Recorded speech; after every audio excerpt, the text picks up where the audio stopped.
Yeah, I remember for St. Thomas.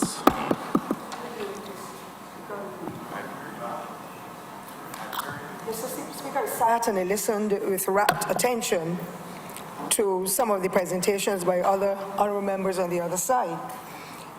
And the one that struck me most was to do with the honorable member for St. Michael Central and the honorable Minister of Social Care, who spoke about not seeing these things that we're mentioning where people are so poor and they're hungry and they're suffering and so on. The honorable member needs to remember, sir, this document was laid in this honorable chamber by him. And when one reads the context of it, since 2010, it was a totally different picture among people living in Barbados.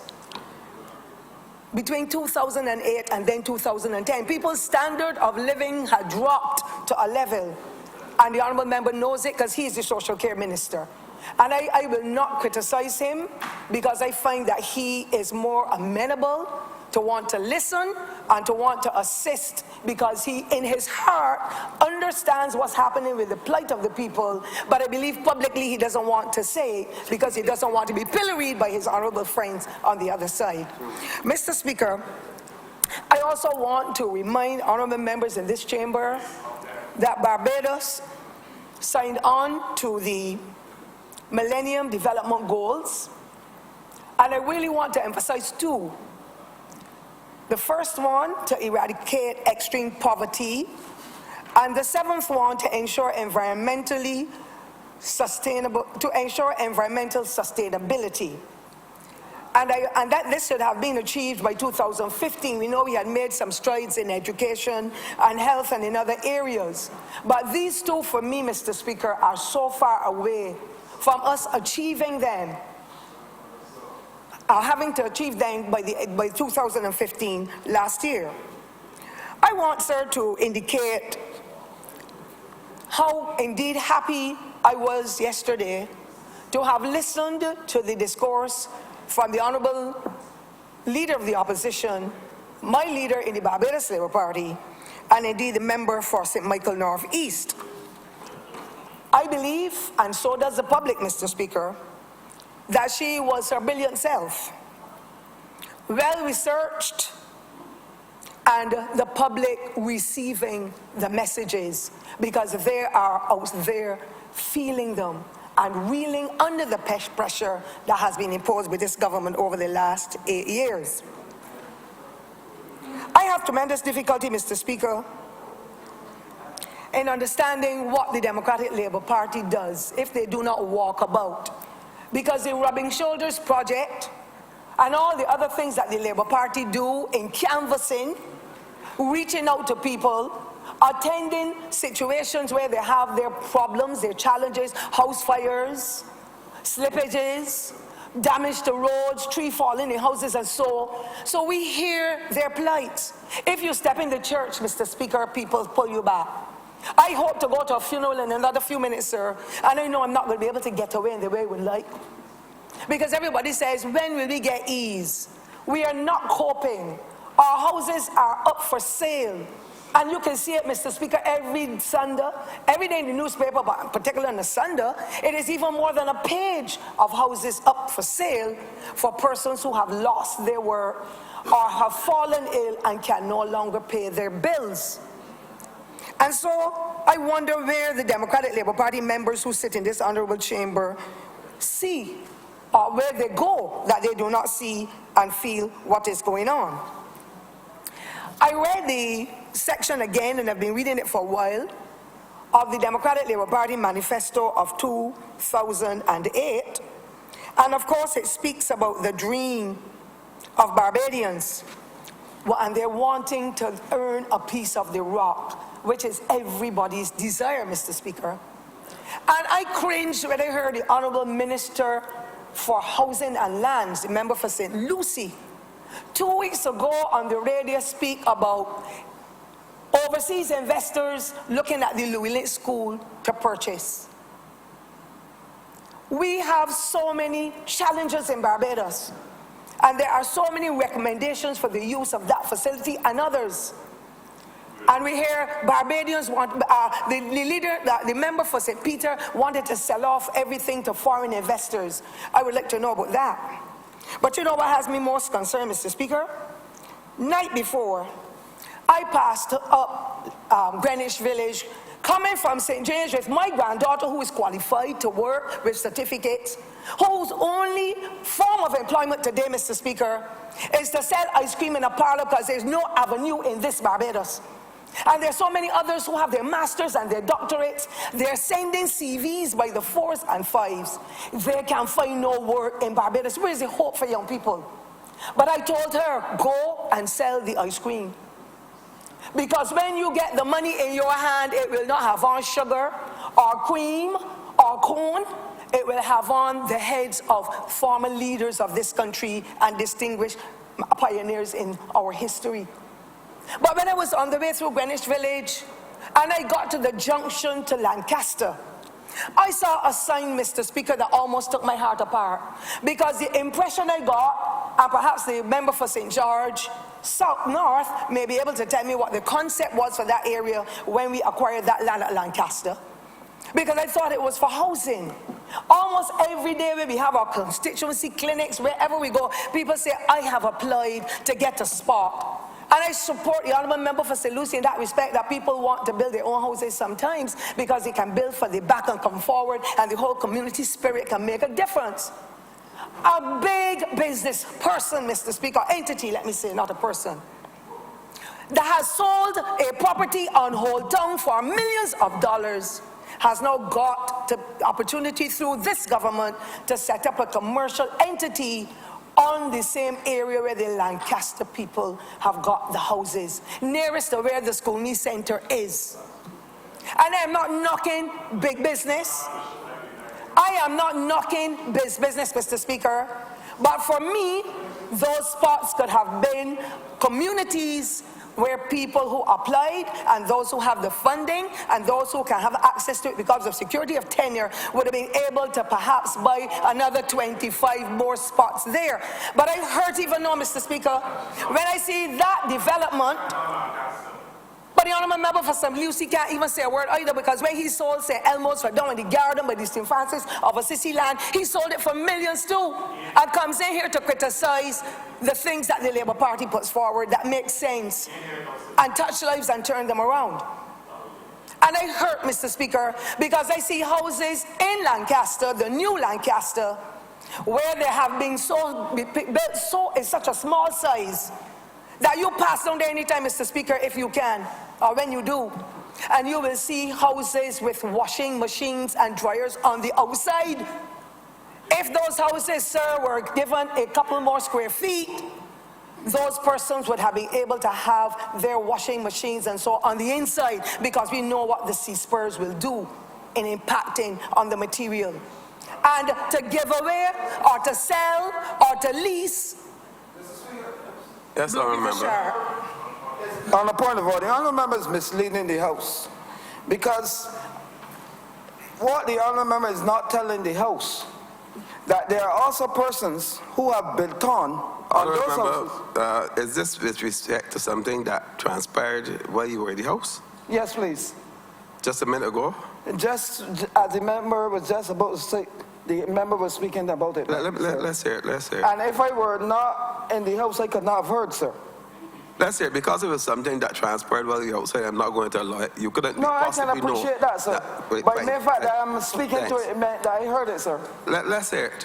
And what you would agree, sir, is that when you pass there now, you see that the same spots that people are actually adding on rooms and even going on top, sir. So any person having a washing machine outside the house is a choice. I'm obliged. Yes, Armand, please continue. Thank you, Mr. Speaker. I don't have a big guts of yours, though. Mr. Speaker, sir,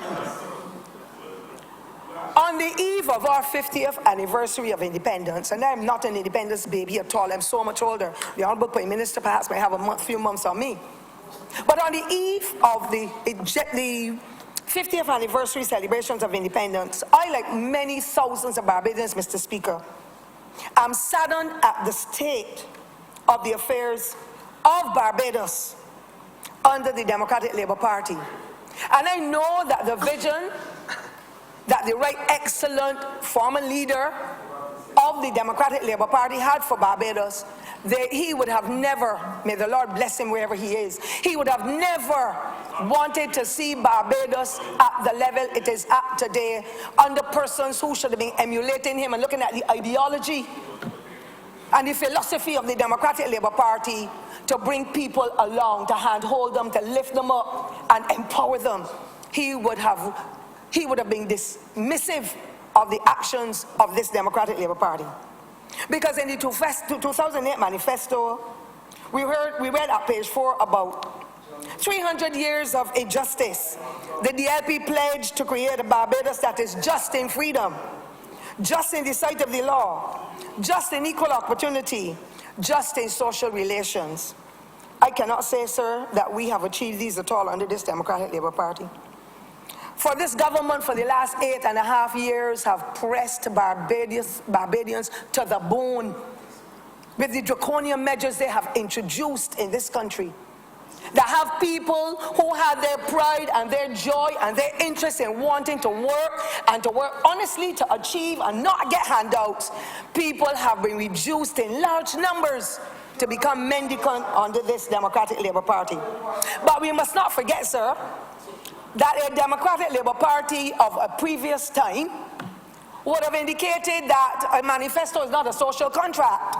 So they would have put all kinds of fancy things in the manifesto and then not fulfill those promises. And when people raise issues about them, become offended. And so we know of the 8% cut in 1991 and the hardship that Barbadians felt, including me, because I was a single mother and a civil servant. And we know that the Democratic Labour Party of that time would have raised their own salaries and then put the 8% cut into operation. So they would not have felt the impact. But it does not surprise me that the honourable members on the other side would have wanted to get their a 10% increase, where the resolution is still here to be discussed. Because they're self-righteous, they're looking at themselves and they're bigging up themselves, while the ordinary man in the street who have helped to build this country is out there reeling under the pressure of what has been foisted on them through a party that says, dear loving people, we love Barbadians. You do not love people and treat them like that. Some men do, and perhaps some women do. But when you love people, you embrace them, you uplift them, you cherish the relationship. That has not been the case, Mr. Speaker, with this Democratic Labour Party. They promised people in 2008, the teachers and the police officers and so, duty-free cars.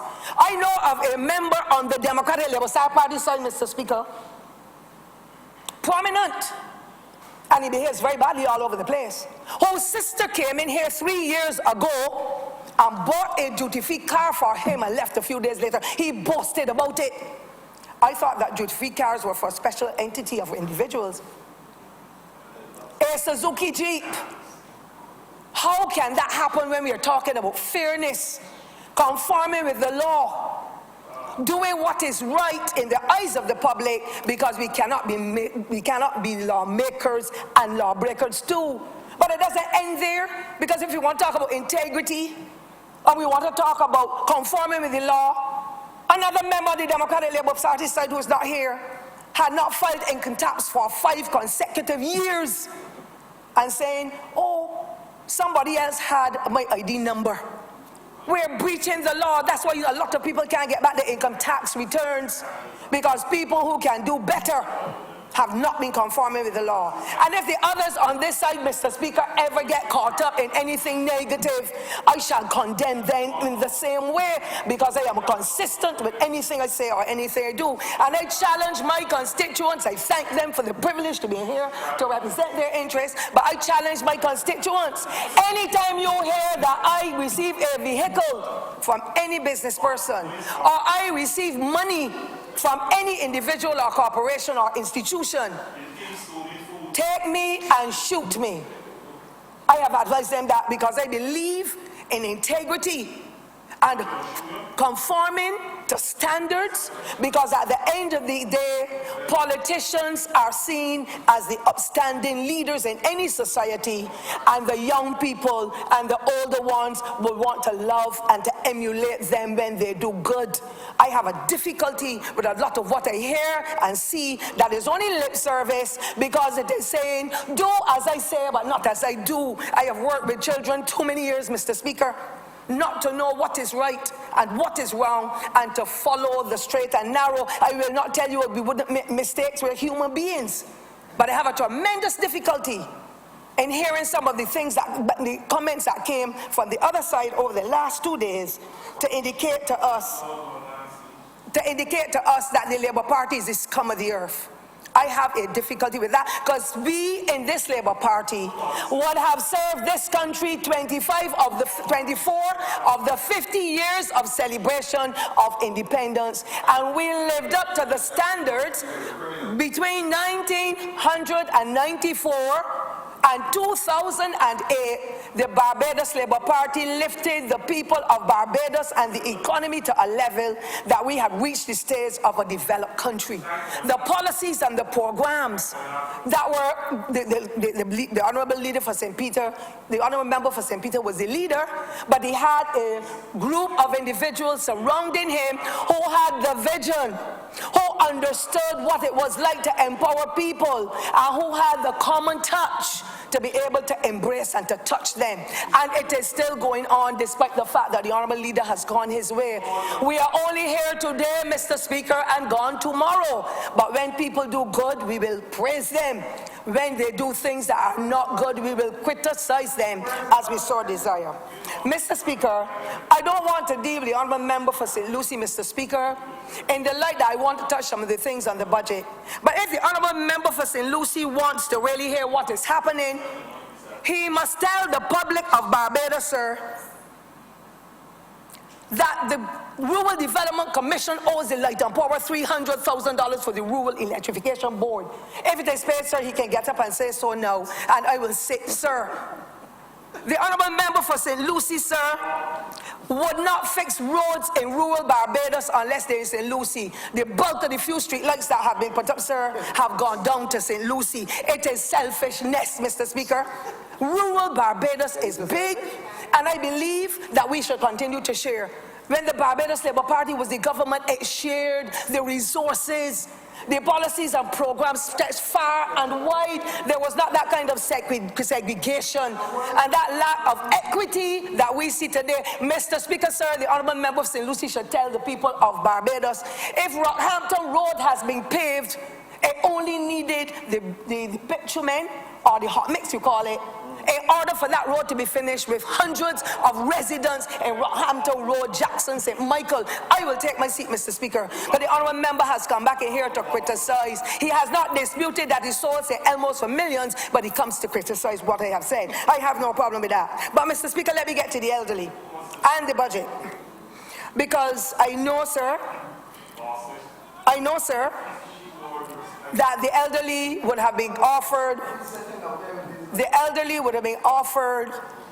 $10 per week or $40 per month as an extension of the pension they receive. It used to happen before every year, Mr. Speaker. So the $10 is welcome. But however, the member for St. James South cannot speak for me. Speak to the people in Haynesville, leave me alone. Mr. Speaker, sir, the $10 that has been offered, sir, to these persons who have worked so hard in the sugar industry, like my parents, sir, and many other persons across the length and breadth of Barbados, they had pride in doing what they had to do to earn honestly. The elderly, who are now in their twilight years, what can they do with $10 per month, Mr. Speaker? That 2% expenditure that has been added on is going to come across all food items and everything else. The elderly will not be excluded when they go to shop, Mr. Speaker. They now have to pay a $5 per handling fee per prescription. At at the private institutions because the hospital does not supply the necessary drugs for them, or they keep changing them so fast, the seniors cannot get comfortable with what is being offered because they're set in their ways, like I am, like the Right Honorable Prime Minister is. When we're getting to that stage of life, we are set in our ways, we are accustomed to what we do, and we prefer what we have been using all the time. We don't like the changes like the young people. We are accustomed dressing well, we're not going to change and dress nippy. We are accustomed to standards. The honorable member for St. Michael understands what I am saying. Michael so understands what I'm saying. They worked in manufacturing, Mr. Speaker, for next to nothing, some of them. In tourism, in construction, for all the years, and should be celebrated for the independence. But when I look at the $10 increase, for that senior citizen, I reduced it, sir, to $1.33 a day. Yes, I remember. Thomas, but the honourable member has misled this House by stating that rural owes in Barbados Light and Power over $300,000. And I think the honourable member cannot produce the facts. The honourable member would need to withdraw that. But the evidence that I have in front of me shows that it is not so. Well, I can't resolve that one. That's okay, sir. I don't have a problem. Yes. But the honourable member doesn't want me, Mr. Speaker. Oh, beg your pardon, sir. I remember you have 5 minutes left. Yes, sir. Right.